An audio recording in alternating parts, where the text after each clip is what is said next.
Welcome back to our weekly partial webcast.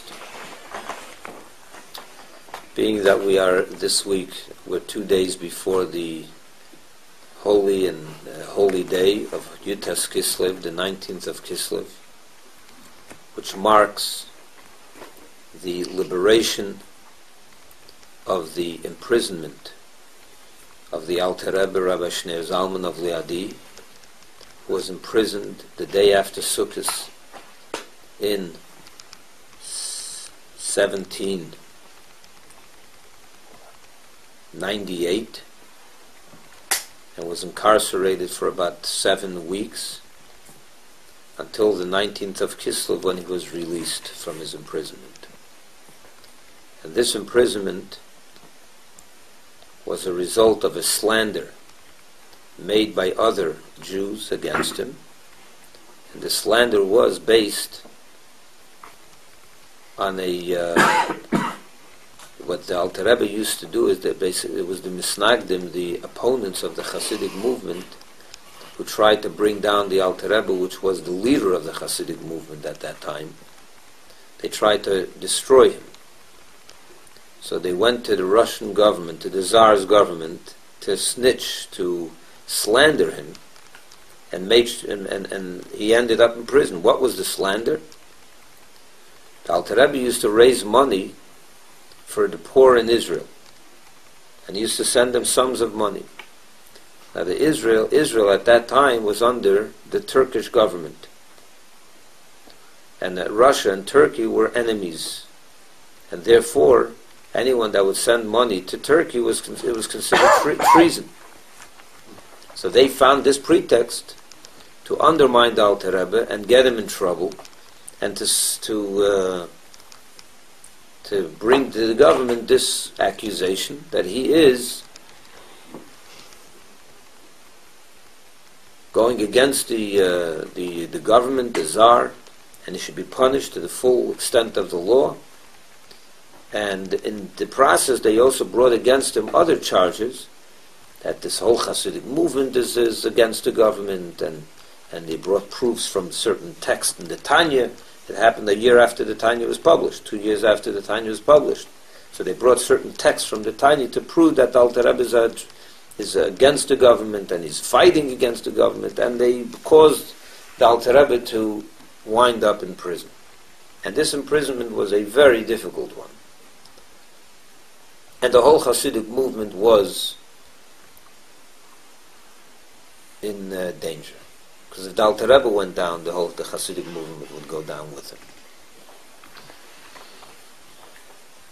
And as I said, on Yud Tes Kislev, on the 19th of Kislev, it was a Tuesday, and he was reading the Tehillim for Tuesday.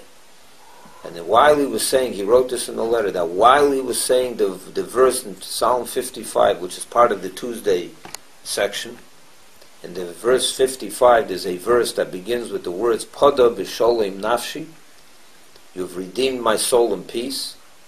So he writes that while he said those words, the officer came in and informed him that all charges were dropped and he's free to go.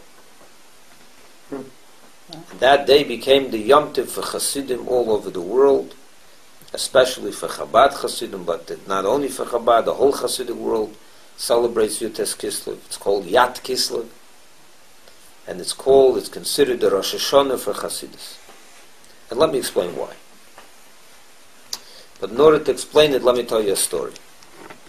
The Alter Rebbe says this, that while he was in prison, he got a visit.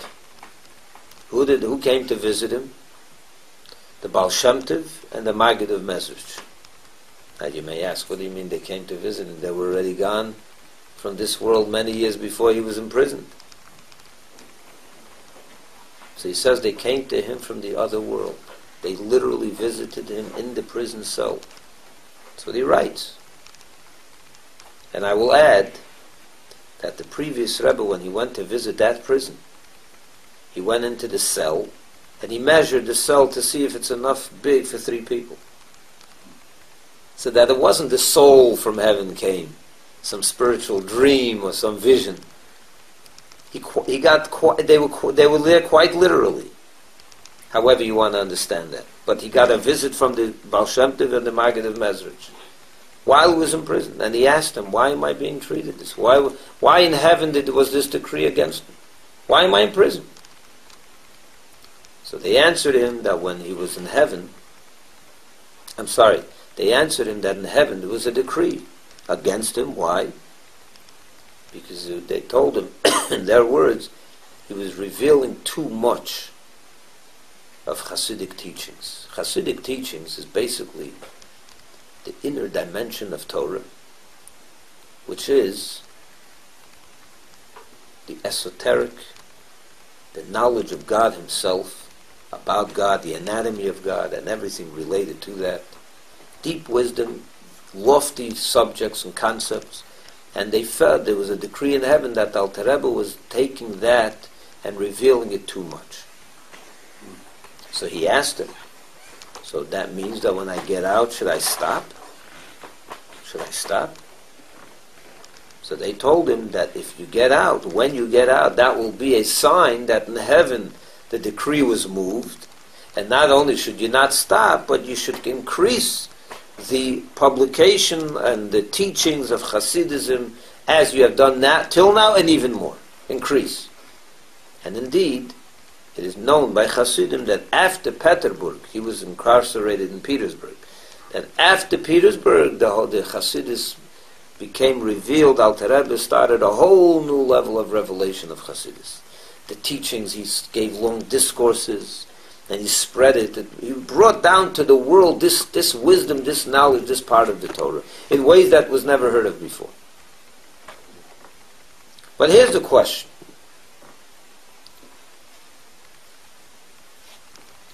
There was a decree in the times of the Alter Rebbe, right? That's why he was in prison. He's revealing too much. The problem with this is that there was already a decree against the dissemination of Hasidic teachings in the times of his teacher, the Maggid of Mezritch. Let me tell you that story. They once found a printed page of Hasidic teachings roaming on the floor in the garbage. Imagine, a piece of Hasidus. So this caused a tremendous decree in heaven against the Maggid. This was in the time of the Maggid. 30 years before the Alter Rebbe was in prison, this happened. And a decree was passed in heaven against the Maggid. How could he's revealing too much. Look where it's ending up. It's ending up in the garbage.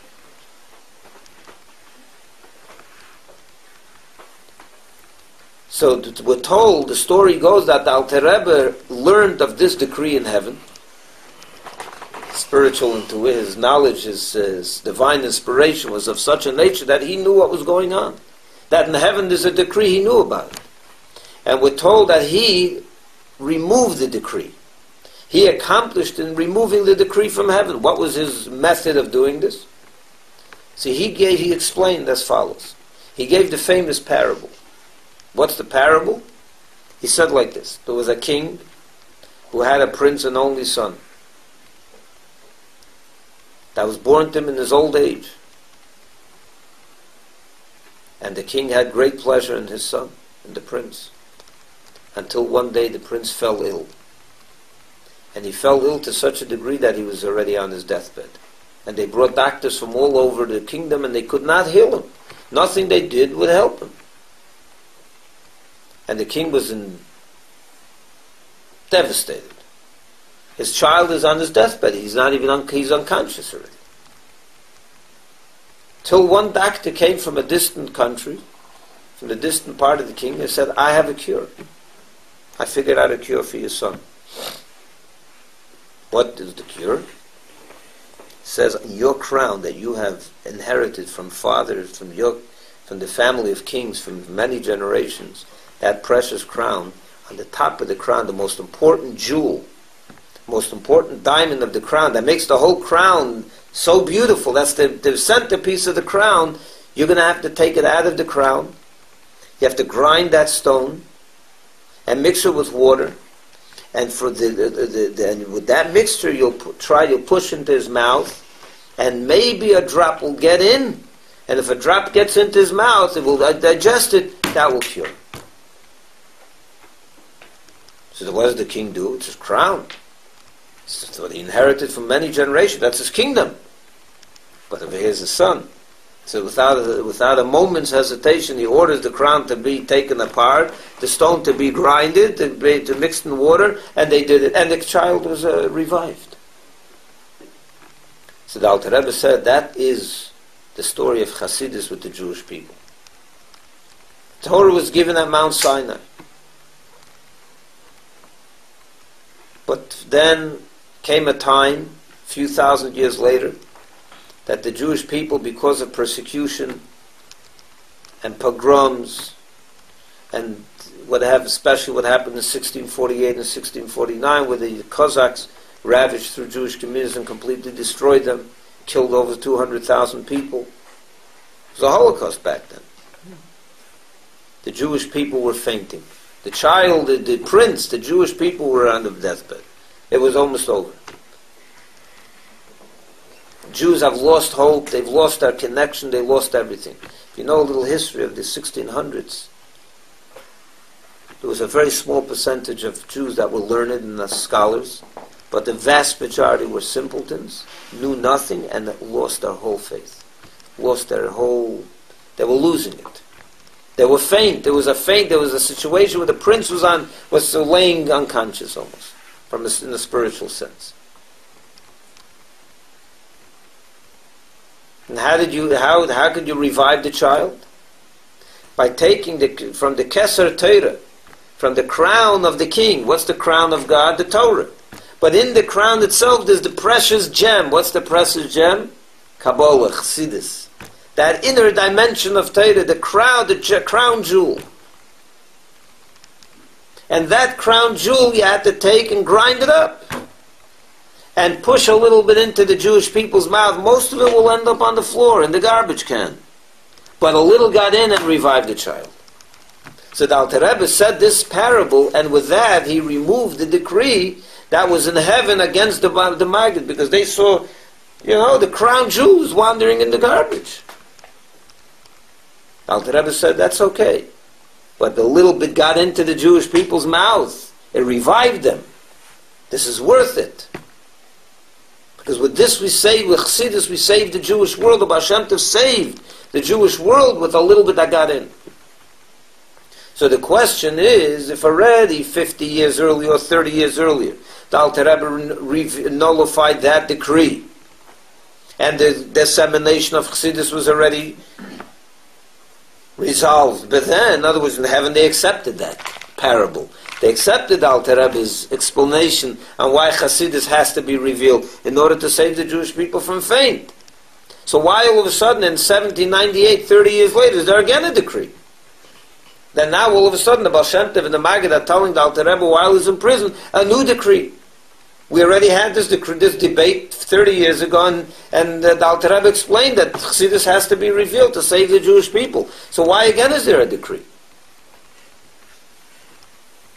It had to be dealt with once again, and the liberation of the Alter Rebbe and Yud Tes Kislev nullified the second decree. Why was there a second decree to begin with?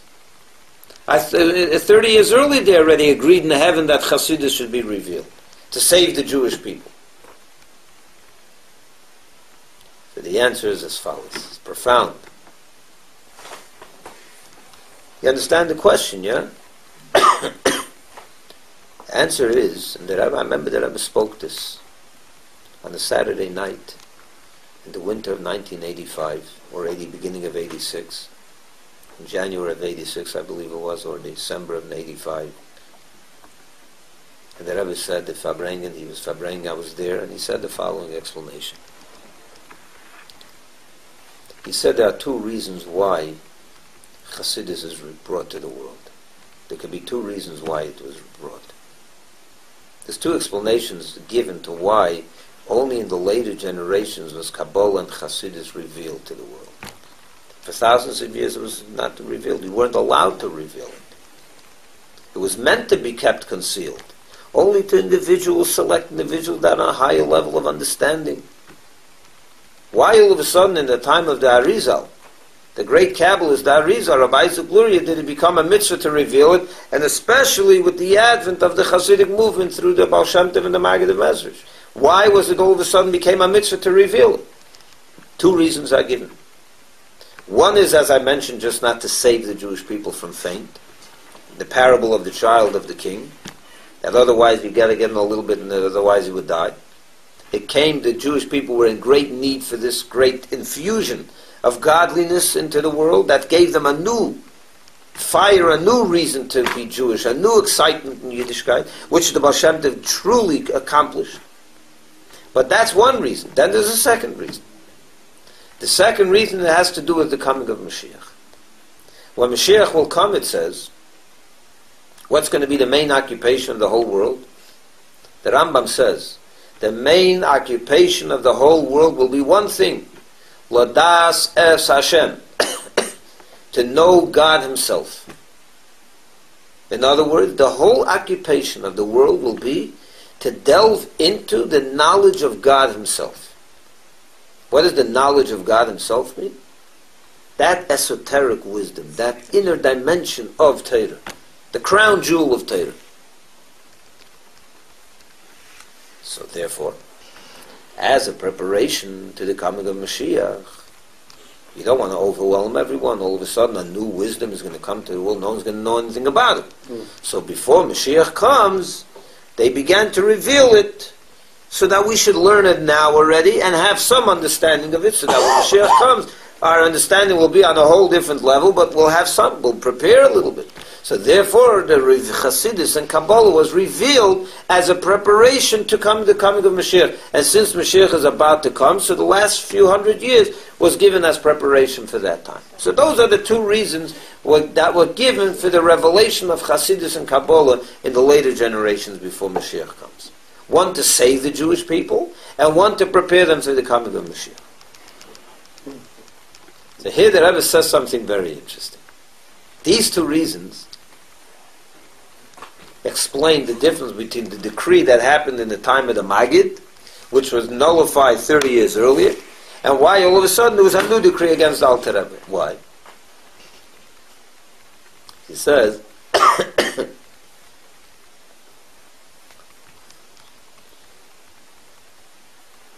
to save the Jewish people from spiritual death, from spiritual fainting, from unconsciousness, yeah? How much do you need to save us? Let's go to the parable. What's the story in the parable of the king's son? You grind the whole thing, and you start pouring it on the mouth. Most of it falls out. One drop gets in, and it saves him. It's enough to save him. So if Hasidus was brought to the world to save the Jewish people,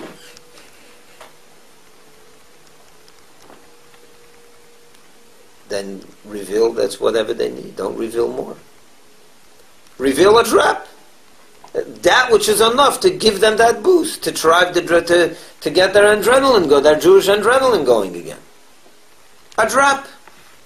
And in fact, that's what the Baal Shem Tov and the Maggid of Mezritch revealed. If you look into their Sforim, into their books, you can see that their Torahs, their Hasidic sayings and their teachings were concise, very brief, short sayings that fired up the person that heard it. It was enough to get him going. But it was short, it was concise. It wasn't lengthy discourses. That was enough to save the Jewish people. But to prepare the Jewish people for the coming of Mashiach, to that you need much more than a drop. Because when Mashiach comes, it's going to be in great abundance. So for that you need to reveal a lot more. And that was the two decrees. The Baal Shem Tov and the Maggid came to save the Jewish people. That's why they revealed snippets of godly wisdom, which was enough. And even against that, there was a decree 30 years earlier. Who gives you the permission to reveal? Till the Alter Rebbe came and said, no, we need to, because of that you're going to save the Jewish people. Very good, and haven't they agreed? And they removed the decree. And the permission was given to reveal what the Baal Shem Tov and the Maggid were revealing. Small snippets to save the Jewish people. Small sayings that were full of fire, but enough. But then the Alter Rebbe came and started revealing the teachings of Hasidus in a whole new way. Lengthy discourses. Not just lengthy discourses, but he brought it down to the level of Chabad. Hence the Chabad movement. The Alter Rebbe was the one that started a whole new movement within Hasidus, called the Chabad philosophical movement, where he explained godly concepts to the point where the human mind, the physical human mind, was able to grasp it, just like he grasps 2 and 2 is 4. He brought it down to the level of the human mind. The Baal Shem Tov and the Maggid didn't. The Baal Shem Tov and the Maggid sat in front of their students and they spoke a saying of Hasidus. It fired everyone up because it was more the fire of the sayer than what he said. And even if, and of course what he said also, but it was short, it was concise, it was enough. To say that the average human mind understood what the Baal Shem Tov said, no. But it was a drop that got in. It was enough to give him life, to wake him up from his faint. But the Alter Rebbe started a whole new thing, Chabad. What's Chabad? To bring godly wisdom, to know Atzilus in the human physical mind. Like you know whatever else. Like you know science. You know the science of God. That's what the Alter Rebbe did. He brought God down to the level of every average human being. Oh, wait a minute, who gave you permission to do that? That's already not about saving Jewish people anymore. Now you're taking the crown jewel and you're just spreading it out for no reason. What's the reason for this? Oh, you're in jail. So the decree was passed in heaven, trickled down here, the Tsar got him back, so it all played itself out down on the earth, but he ended up in jail because of the decree that was in heaven. Till the Baal Shem Tov and the Maggid came to him and said, he asked him, why am I in jail? I thought I resolved this 30 years ago. But they told him, you resolved one thing 30 years ago, not what you started doing in the last 10, 20 years, when you started the Chabad idea of God, literally bringing God down, where you explain it to 20-year-old regulars. Where the human mind is all of a sudden grasping God himself. Who gave you the right to do such a thing? It wasn't necessary. So he said, wait a minute, then should I stop? Should I stop? So they said no. Why? Because if they let you out of prison, that would mean in heaven there was a decree was removed, and therefore down here it was removed. So that means that you got the green light. What's the green light then? So the green light of Yud Tes Kislev, of this great rebel liberations, are different green lights. It's not about saving the Jewish people. It's about teaching Hasidus in great length, not just to be able to get new life, otherwise you'll be in a faint situation, but to literally push it, incorporate and absorb godly wisdom in your mind. To learn long and hours of Hasidus, to become one with Hashem, to absorb in your mind godly wisdom. And that's of course a preparation for the coming of Mashiach. But for that you needed a whole new, so to say, permission from on high. And that was granted in Yud Tes Kislev. So the Yom Tov of Yud Tes Kislev is a truly magnificent holiday. The Yom Tov that brought God to the level of the human mind. Something that was unheard of before. Till then you can understand how to make tzitzis, how to put on tzitzis, the halachas, the physical mitzvahs.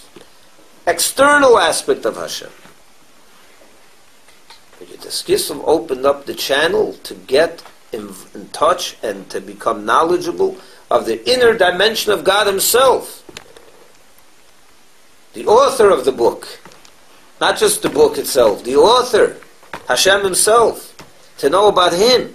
And not only to get a word here, a word there, but to fully understand who God is, what He's made up of, what His attributes are, whatever there is to understand about God, of course within the human realm. This is part of God that we'll never understand. When Mashiach comes perhaps, and even then maybe not. But whatever we're able to, that's what the decree of Yud Tes Kislev resolved. The liberation of Yud Tes Kislev resolved. The decree was against understanding God, not to be able to be, not just for your spiritual, to save the Jewish people from the spiritual decline, but to just to have the luxury of understanding and learning about God Himself. That's a new luxury. That's a luxury that the world never had, and there was never granted permission for that. Yud Tes Kislev gave that permission. And indeed, when the Alter Rebbe came out of prison, there's the dissemination of Hasidism started on a whole new level. A whole new level. Until it reached our day. With the 7 Rebbes that came in sequence, one after the other, that revealed more and more and more and more. So Yud Tes Kislev is a good day to take upon us. So first of all, I encourage everyone to come fabrein with us on Yud Tes Kislev. We'll say l'chaim, we'll eat, we'll sing. We'll have a real fabrein. But the main thing is, as a result of it, to start learning Hasidus, to bring another Jew with you to Tanya, another Jew with you to Monday night, another Jew with you to Sunday morning Kabbalah and coffee. To learn, simply to learn Kabbalah, to learn the knowledge of God. Because today's days, without it, you're in the dark. You're in the dark. You're missing out on the juice, the crown jewel of the crown. The most important part of it you're missing out. So I encourage everyone to make a new resolution this year, to start learning yourself a little more and others, to bring them in. Bring one more person with you this year. Take it upon yourself to include another Jew in the teachings of Hasidus. And to get them in touch with the words of the living God. The most beautiful part of our Torah. L'chaim. Good night and good Yom Tov.